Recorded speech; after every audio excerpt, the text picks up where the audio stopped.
ജോർജിയയിൽ വന്ന് നഴ്സിംഗ് പഠിക്കുന്ന സത്യത്തിൽ വേർത്താണ്. ഒരുപാട് പേര് ഇപ്പോഴും ജോർജിയയെ പറ്റി ഉള്ളൊരു മിസ്കൺസെപ്ഷനുമായിട്ട് നിൽക്കുകയാണ്. +2 കഴിഞ്ഞ സ്റ്റുഡൻസ്, നമുക്കിപ്പോൾ നമ്മുടെ ജർമ്മൻ അക്കാഡമിയിലായാൽ പോലും +2 കഴിഞ്ഞ് ഒരു കൂട്ടം പിള്ളേർ ആദ്യം വരുന്നത് ജർമ്മൻ ലാംഗ്വേജ് പഠിക്കാനാണ്. ഹൗസ് ബിൽഡിംഗ് അല്ലെങ്കിൽ ഹൗസ് ബിൽഡിംഗായിട്ട് റിലേറ്റ് ചെയ്തുള്ള കോഴ്സ് പോകാൻ. മോസ്റ്റ്ലി ഹൗസ് ബിൽഡിംഗ് നഴ്സിങ്ങിനാണ് സ്റ്റുഡൻസ് എല്ലാവരും പോകാറുള്ളത്. ബട്ട് പറയാലോ, ഇതിൻ്റെ അകത്ത് ജർമ്മൻ ലാംഗ്വേജ് ക്ലിയർ ചെയ്യുന്നതെന്ന് പറഞ്ഞാൽ ഇപ്പോൾ ഒരു ബാലികേറ മല പോലെയാണ്. എന്താ വെച്ചാൽ പണ്ടത്തെ ആൾക്കാർ പറയുന്നതാണ്. എന്താ വെച്ചാൽ ഒരു തവണ തന്നെ ഈ സ്റ്റുഡൻറ്റ് എഴുതിയാലും ഒരു തവണ കൊണ്ട് ക്ലിയർ ചെയ്യുന്നതൊക്കെ വളരെ ചുരുക്കമാണ്. B2 ഫുൾ മൊഡ്യൂളൊക്കെ ക്ലിയർ ചെയ്യണമെങ്കിൽ വളരെ ചുരുക്കമാണ്. ഇപ്പോൾ ഗോയിത്തെ ആയാലും ടെൽക്ക് എക്സാംസ് എഴുതിയാലും ഫസ്റ്റ് അറ്റംപ്റ്റ് കൊണ്ടൊന്നും ഒരു സ്റ്റുഡൻറ്റും ക്ലിയർ ചെയ്യുന്നില്ല. 1, 2, 3, 4 അറ്റംപ്റ്റ് വരെ എഴുതിയാൽ ക്ലിയർ ആവുന്നവരുണ്ട്. അതിൽ കൂടുതൽ അറ്റംപ്റ്റ് എഴുതിയിട്ടും ഡ്രോപ്പ് ചെയ്ത് പോകുന്നവരുണ്ട്. ഇതിൻ്റെ പിറകെ കുറേ പൈസ കളയുന്നവരുണ്ട്. ജർമ്മനിക്ക് വേണ്ടി ഔപെയറിന് പോകാൻ വേണ്ടി 5 ലക്ഷം രൂപ വരെ ചിലവാക്കിയ സ്റ്റുഡൻസ് ഉണ്ട്. 5 ലക്ഷം രൂപ എന്ന് കേൾക്കുമ്പോഴത്തേക്കും ആ പ്രൈസ് അൺബെയറബിൾ ആയിട്ടുള്ളൊരു വലിയൊരു എമൗണ്ട് ആണ്. ഇത്രയും ഇൻഫ്ലേറ്റ് ചെയ്ത് ജർമ്മനിയെ ഇത്രയും പൊക്കി പിടിച്ച് പറയുന്നത് എന്താണെന്ന് എനിക്ക് അറിഞ്ഞോളാം. പിന്നെ ഞാൻ ഈ പറയുന്ന ജോർജിയ ആയ പോലെ, ജോർജിയയിൽ ഞാൻ എത്തിയത് 2024 ആസ് എ നഴ്സിംഗ് സ്റ്റുഡൻറ്റ് എന്ന നിലയ്ക്ക്. ജോർജിയയിൽ നഴ്സിംഗ് പ്രോഗ്രാം എന്ന് പറയുന്നത് ഒരു 4 ഇയർ ബാച്ചിലേഴ്സ് ഡിഗ്രിയാണ്. ഇതിനകത്ത് നഴ്സിംഗ് പ്രോഗ്രാം ഇപ്പോൾ ഇൻഡക്ട് ചെയ്തിട്ടുള്ള പല യൂണിവേഴ്സിറ്റീസും ജോർജിയയിൽ എമ്പാടും ഉണ്ട്. പല യൂണിവേഴ്സിറ്റീസ്, പല ഫീസ്, അങ്ങനെ. ഞാനിപ്പോൾ എൻ്റെ ഒരു പ്രൈം എക്സാമ്പിൾ പറഞ്ഞുതരാം. ഞാൻ ജോർജിയയിൽ ഒരു നഴ്സിംഗ് സ്റ്റുഡൻ്റായിട്ട് എത്തുന്നത് 2024 ആണ് എത്തുന്നത്. ഓക്കെ, ഇനി ഈസ്റ്റ് യൂറോപ്യൻ യൂണിവേഴ്സിറ്റിയുടെ കരിക്കുലത്തിനെ പറ്റി പറഞ്ഞുതരാം.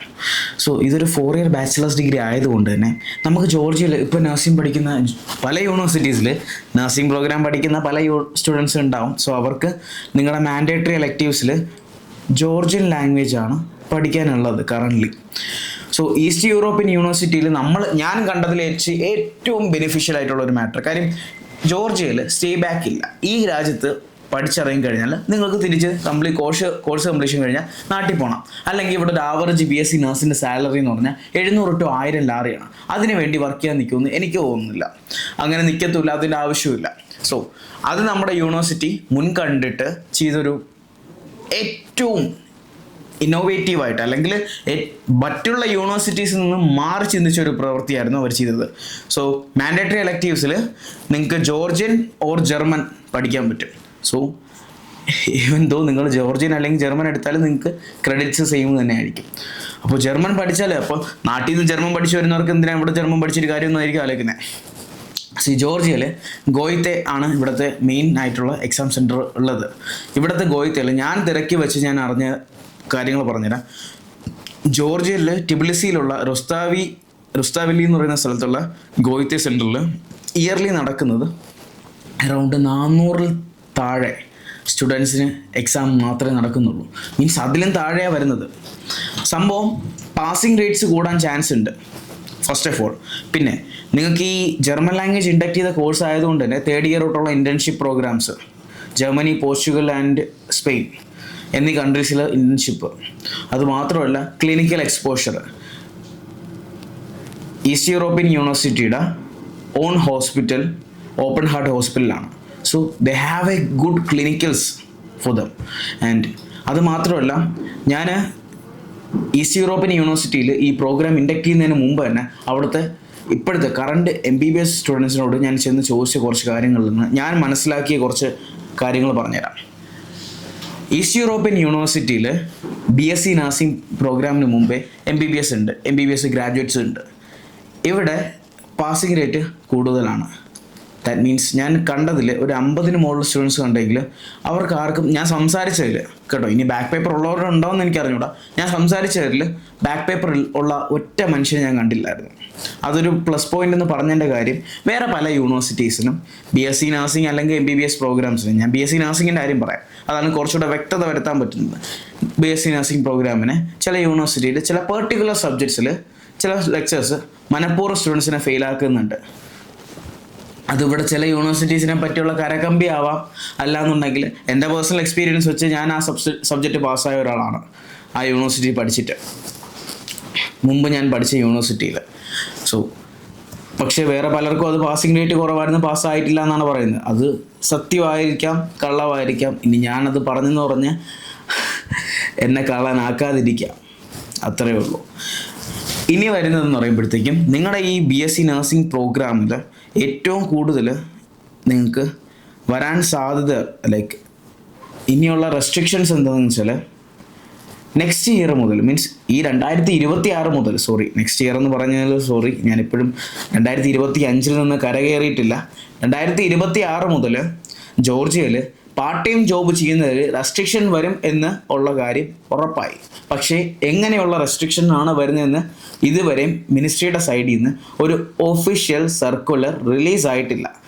ഈ റിലീസ് ആയതിനു ശേഷം മാത്രം ഒരു പത്രസമ്മേളനത്തിൽ ജോർജിയയുടെ ഒരു എഡ്യൂക്കേഷൻ മിനിസ്റ്ററോ ഏതോ ഒരു മിനിസ്റ്റർ, ഞാൻ ആ ന്യൂസ് ആർട്ടിക്കിൾ ഈ വീഡിയോയിൽ ആഡ് ചെയ്യാം, ആ മിനിസ്റ്റർ പുള്ളിക്കാരൻ വന്ന് പറയുന്നതാണ് ഈ പല വ്ളോഗേഴ്സും വീഡിയോ ആയിട്ടിട്ടത്. പക്ഷെ അതിൻ്റെ അന്തർധാരയിൽ ഇറങ്ങി ഇൻ ഡീറ്റെയിൽ ആയിട്ടുള്ള ഒരു കാര്യം ആരും ഇതുവരെയും പറഞ്ഞിട്ടില്ല. ആദ്യം ആ ഇൻഫോർമേഷൻ ഒരു സർക്കുലർ ആയിട്ട് പുറത്തു വരട്ടെ, എന്നിട്ട് നമുക്ക് അതിനെപ്പറ്റി ബാക്കിയുള്ള കാര്യങ്ങൾ സംസാരിക്കാം. അതിനപ്പുറം BSc നഴ്സിംഗ് പ്രോഗ്രാം അല്ലെങ്കിൽ ഏത് കോഴ്സ് ജോർജിയയിൽ പഠിക്കാൻ വന്നാലും, നിങ്ങൾ ഏത് രാജ്യത്ത് പഠിക്കാൻ പോയാലും പഠിക്കുക എന്നുള്ളതാണ് നിങ്ങളുടെ ഫസ്റ്റ് പ്രയോറിറ്റി. സെക്കൻഡറി മാറ്ററാണ് ഈ പാർട്ട് ടൈം ജോബ്. ജോർജിയ എന്ന് പറയുന്നത് ഒരു യൂറേഷ്യൻ കൺട്രിയാണ്, യൂറോപ്യൻ യൂണിയനിൽ കയറിയിട്ടില്ല. ബട്ട് യൂറോപ്യൻ യൂണിയൻ്റെ എക്കണോമിക് സോൺസിലും കണ്ട ഇത് ജോർജിയ പെടുന്നുണ്ട്, എന്തൊക്കെയോ ചില ബെനിഫിറ്റ്സിൽ മാത്രം. ഭാവിയിൽ യൂറോപ്യൻ യൂണിയനിൽ കയറാൻ സാധ്യതകൾ ഉണ്ടെന്നും ഇല്ലെന്നും ഇവിടുത്തെ പൊളിറ്റിക്കൽ സിറ്റുവേഷൻ പറയുന്നുമുണ്ട്. ഇങ്ങനത്തെ ഒരു സാഹചര്യത്തിൽ നമുക്ക് ഒന്നും ഇൻ ഡീറ്റെയിൽ ആയിട്ട് അല്ലെങ്കിൽ ഒരു പ്രോമിസിങ് ആയിട്ട് പറയാൻ പറ്റത്തില്ല. റാദർ ദാൻ നിങ്ങൾ പഠിക്കുന്ന ഒരു കോഴ്സിനെ പറ്റിയാണെങ്കിൽ നമുക്ക് പറയാൻ പറ്റും, പക്ഷേ ഇവിടുത്തെ പൊളിറ്റിക്കൽ സിറ്റുവേഷനെ പറ്റിയോ പാർട്ട് ടൈം ജോബിനെ പറ്റിയോ പറയാൻ പറ്റത്തില്ല. അപ്പാർട്ട് ഫ്രം ദാറ്റ്, ഈ പാർട്ട് ടൈം ജോബ് നിങ്ങൾ ഇവിടെ വരുമ്പോഴത്തേക്കും പ്രിപ്പയർ ചെയ്യേണ്ടത് ഒരു നല്ല യൂറോപാസ് CV പ്രിപ്പയർ ചെയ്ത് കൈ വച്ചേക്കുക. അതുപോലെ തന്നെ ഇംഗ്ലീഷ് പ്രൊഫഷ്യൻസി നല്ല രീതിക്ക് ഉണ്ടെങ്കിൽ പ്രോക്സി, നിക്കോറ, അതുപോലെ തന്നെ എവല്യൂഷൻ. ഞാൻ നിക്കോറയിൽ വർക്ക് ചെയ്തിട്ടുള്ള ഒരാളാണ്, അതുകൊണ്ടാണ് ഞാൻ പറഞ്ഞത്.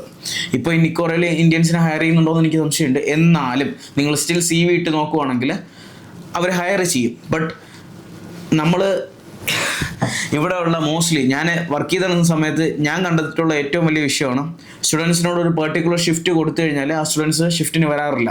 അങ്ങനെ ഒരു സാഹചര്യം വരുമ്പോൾ അവർക്ക് ഫയർ ചെയ്യേണ്ടി വരും. ബിക്കോസ് ഇവരുടെ ഈ നിക്കോറയിൽ ഒരു സ്റ്റോറിൽ അറ്റ് എ ടൈം പർട്ടിക്കുലർ ആയിട്ട് 1 or 2 അല്ലെങ്കിൽ 2 or 3 സ്റ്റാഫേ ഉണ്ടാകത്തുള്ളൂ. നൈറ്റ് ഷിഫ്റ്റ് ആണെങ്കിൽ 2 സ്റ്റാഫ്. അപ്പോൾ ഒരു സ്റ്റാഫ് മാത്രമാണെങ്കിൽ സ്റ്റോർ ക്ലോസ് ചെയ്യണമെന്ന് കറക്റ്റ് അവർക്ക് പ്രോപ്പർ ഗൈഡ് ലൈൻ ഉണ്ട്. അപ്പോൾ ഇങ്ങനൊരു സാഹചര്യത്തിൽ ഒരു സ്റ്റാഫ് വന്നില്ല എന്നുണ്ടെങ്കിൽ സ്റ്റോർ ക്ലോസ് ചെയ്യണമെങ്കിൽ സ്റ്റോർ മാനേജറിന് അതിൻ്റെ പേരിൽ ഇഷ്യൂ വരും. അപ്പോൾ ഇങ്ങനത്തെ കുറേ കാര്യങ്ങൾ അതിൻ്റെ അകത്ത് ഒരു സംഭവമായിട്ടുണ്ട്.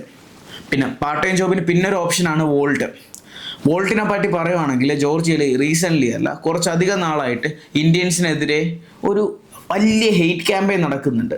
കാര്യം എന്താണെന്ന് വെച്ചാൽ വോൾട്ട് ഓടിക്കൊണ്ടിരുന്ന ഒരു north Indian or Indian, whether പുള്ളിക്കാരൻ ഒരു ബ്രൗൺ സ്കിൻ ആയതുകൊണ്ട്, ഇനി ഇന്ത്യൻ ആണെന്ന് ദൈവത്തിനറിയാം, സൗത്ത് ഏഷ്യൻ ആയിരിക്കും, ഇന്ത്യൻ ആവാം, ബംഗ്ലാദേശി ആവാം, പാകിസ്ഥാനി ആവാം, ശ്രീലങ്കൻ ആവാം. അയാൾ വോൾട്ട് ഓടിയിട്ട് ഒരു അപ്പാർട്ട്മെൻറ്റിൻ്റെ ഫ്രണ്ടിൽ വന്ന് ഷിറ്റ് ചെയ്യുന്നൊരു വീഡിയോ ഭയങ്കരമായിട്ട് റെഗുലേറ്റ് ചെയ്തു. അത് ഇന്ത്യൻസിനെതിരെ ഒരു ഹീറ്റ് ഒരു ഭയങ്കര രീതിയിൽ ഹേറ്റ് സ്പ്രെഡ് ചെയ്തു. അതിനുശേഷം വോൾട്ട് ഓടുന്ന ഇന്ത്യൻസിനെ ഒരുപാട് ആൾക്കാർ ടാർഗറ്റ് ചെയ്യാൻ തുടങ്ങി. ഈവൻ ദ പോലീസ്, ഇമിഗ്രേഷൻ, അങ്ങനെ. നിങ്ങളുടെ രാജ്യത്ത് വന്നാൽ basic civic sense follow up ചെയ്യാൻ മറക്കരുത്. കാര്യം സിവിക് സെൻസ് നമ്മുടെ നാട്ടിൽ ഇനി ഒരു സിലബസ് ആയിട്ട് പഠിപ്പിക്കേണ്ടിയിരിക്കുന്നു എന്നുള്ളൊരു മാറ്ററിലേക്ക് കാര്യങ്ങൾ നടക്കുകയാണ്. ഇതിപ്പോൾ കേരളത്തിലായാലും നോർത്ത് ഇന്ത്യയിലായാലും അതിൻ്റെ അകത്ത് സമ്പൂർണ്ണ സാക്ഷരത നമ്മൾ നോക്കിയിട്ട് കാര്യമില്ല. കാര്യം അതൊരു സത്യാവസ്ഥയാണ്. അബ്രോഡ് പഠിക്കാൻ വരുന്നത് നമ്മുടെ നാട്ടിൽ ഉള്ളവരാണെങ്കിൽ പബ്ലിക്കായിട്ട് രാത്രി 12 മണിക്ക് പാട്ട് വിട്ട് റോട്ടിൽ കൂടെ ഓടുമോ? ഇല്ല. പക്ഷേ നിങ്ങളത് അബ്രോഡ് ഒരു കൺട്രി പോകുമ്പോൾ അത് കാണിക്കും. സർക്കാർ ബസ്സിൽ പോകുമ്പോഴത്തേക്കും സ്പീക്കർ വെച്ച് പാട്ടിട്ട് മുഴപ്പിക്കുമോ? ഇല്ല. പക്ഷെ നിങ്ങൾ അബ്രോഡ് പോകുമ്പോൾ ഇത് കാണിക്കും. ഓടിക്കൊണ്ടിരിക്കുന്ന മെട്രോയിൽ, അത് ലണ്ടനിൽ നടന്നൊരു കാര്യമാണ്, ഓടിക്കൊണ്ടിരിക്കുന്ന മെട്രോയിൽ അകത്ത് വെച്ച് ഫുഡ് കഴിക്കുമോ നിങ്ങൾ ആരെങ്കിലും നാട്ടിൽ? ഇല്ല. പക്ഷെ അത് നിങ്ങൾ അബ്രോഡ് പോകുമ്പോൾ കാണിക്കും. സിവിക് സെൻസിന് വരെ ക്ലാസ് എടുക്കേണ്ട ഒരു കാലഘട്ടത്തിലേക്കാണ് എല്ലാവരും സ്റ്റെപ്പ് ഇൻ ചെയ്യുന്നത്. അതുകൊണ്ടാണ് പറയുന്നത്, നിങ്ങളൊരു രാജ്യത്ത് പോകുമ്പോഴത്തേക്കും പെർട്ടിക്കുലറായിട്ട് കുറച്ച് ആൾക്കാരുടെ ചില മണ്ടൻ ഡിസിഷൻസ് കാരണം ഒരു എൻറ്റയർ പോപ്പുലേഷനാണ് അവിടെ ഹ്യൂജ് വെറൈറ്റി ഓഫ് ഹെയ്റ്റിന് വിധേയമാകുന്നത്. അത് ഒരു സത്യം പറഞ്ഞാൽ കുറച്ച് സാഡിസ്റ്റ് ആണെങ്കിലും അതൊരു സത്യാവസ്ഥയാണ്. അത് നിങ്ങൾ എപ്പോഴും മനസ്സിലാക്കണം. കാര്യം ഇതിൻ്റെ അകത്ത് അറിഞ്ഞുകൊണ്ടോ അറിയാതെ പെട്ടുപോകുന്നത് ഒരുപാട് സ്റ്റുഡൻസാണ്. അതെപ്പോഴും നിങ്ങൾ മനസ്സിലാക്കിയ ഏറ്റവും നല്ലത്.